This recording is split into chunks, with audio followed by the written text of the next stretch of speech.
उसके अलावा उसके अलावा जो है मम्मी मैंने फिर देखा, एक बार फिर मेरे सपने में आए थे। मेरे को घर बुलाया था सपने में। मैं इनके घर जब पहुंची तो उनके नौकर ने कहा कि आपके लिए जो है विशाल जी मैसेज छोड़ कर गए हैं, कहीं लिख कर गए हैं, आप ले लो, पढ़ लो। तो उसमें उन्होंने मुझको कहा था कि तुम्हारे ऊपर तुम्हारी फैमिली के कुछ लोग कोई विशेष सामग्री से कुछ करते हैं। तो ये मुझे बोल कर गए थे। फिर उसके कुछ दिनों बाद सच में मेरी मम्मी की मैं फोटोज खींच रही थी, मेरी मम्मी की शादी की एल्बम में से मेरी मम्मा के फोटो के नीचे से मुझे एक अलग भाषा में पेपर मिला। पूरी एल्बम चेक करी, उसको कुछ नहीं मिला। मेरे मम्मा के फोटो के नीचे मिला मुझे, जो कि हमारे रिश्तेदार के घर पे पड़ी थी एल्बम, हमारी एल्बम नहीं थी वो। मेरी मम्मा की फोटो के नीचे मिला वो पेपर। और जब भी विशाल जी ऐसा कोई तंत्र खींचने का या कुछ भी ऐसा कुछ भी करते हैं तो मुझे उस विधि उसका पता चलता है, अपने अपने ऊपर उसका प्रभाव पता चलता है। एक हवन विशाल नाथ जी ने किया था इस साल में। उसके अंदर हालांकि मैंने उन्हें कोई पैसे नहीं भेजे थे, कोई कुछ कहा था ना, कहा था हेल्प कर दो, कुछ नहीं बोला था। लेकिन फिर भी उन्होंने पता नहीं वहां से क्या किया था। वो मुझे पता है फीलिंग कि विशाल जी जब वो करते हैं तो वो मुझे फीलिंग पता चलती है कि वो उन्होंने कुछ किया है। इनसे पूछने पर इन्होंने कहा भगवती जाने। मैं इनके घर भी गई हुई हूँ, लेकिन दुख ये होता है कि इनकी मेरी बात नहीं हुई।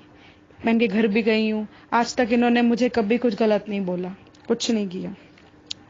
इसके अलावा जो है मेरे को, जब मैं इनके घर गई थी तो मैं फूल वगैरह कुछ सामान प्रसाद कुछ लेके गई थी। तो शिवरात्रि के कुछ दिन पहले मैंने इनको सुबह सुबह एक ही दिन संडे के दिन पे मैंने सुबह सपने में इनके गुरुजी मेरे पास आए थे, आशीर्वाद दिया था। विशाल जी ने मुझे सुबह आशीर्वाद दिया था।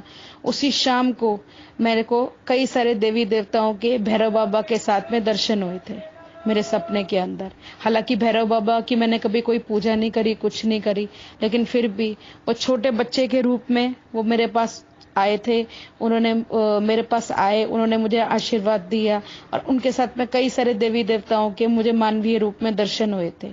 बताने को मैं बहुत बता सकती हूँ, बहुत सारा कुछ बता सकती हूँ, लेकिन वीडियो फिर ऑडियो लंबी बन जाएगी, कोई फायदा है नहीं। मैं तो कोई साधना भी इस डर से करती नहीं। ऐसे मतलब विशाल जी ने दे रखी है बहुत सारी साधनाएं, दिमाग भी है, कर भी सकती हूँ, लेकिन नहीं करती क्योंकि रहता है कि भाई मेरे को तो कुछ आता ही नहीं है करना, तो कैसे करूंगी। तो जब भी रिसोर्सेस मेरे पास पूरे बनेंगे तो मैं कोई साधना लेकर करूंगी और अपने जीवन को ठीक करूंगी। मेरे भाई के लिए मैं बस इतना कहना चाहती हूँ कि मेरी भाई का कल्याण करे।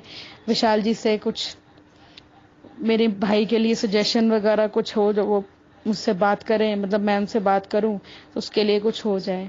बाकी मेरे पे तो मेरी माँ की खूब कृपा है, सब देवी देवताओं की खूब कृपा है। जय माता की।